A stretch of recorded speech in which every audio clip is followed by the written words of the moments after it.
ہر اذان اور اقامت کے درمیان نماز ہے۔ عن عبد الله بن مغفل رضي الله عنه قال قال النبي صلى الله عليه وسلم بين كل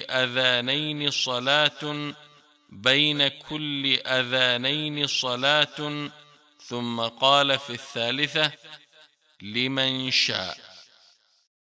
صحیح بخاری حدیث نمبر 627 اور صحیح مسلم حدیث نمبر 838۔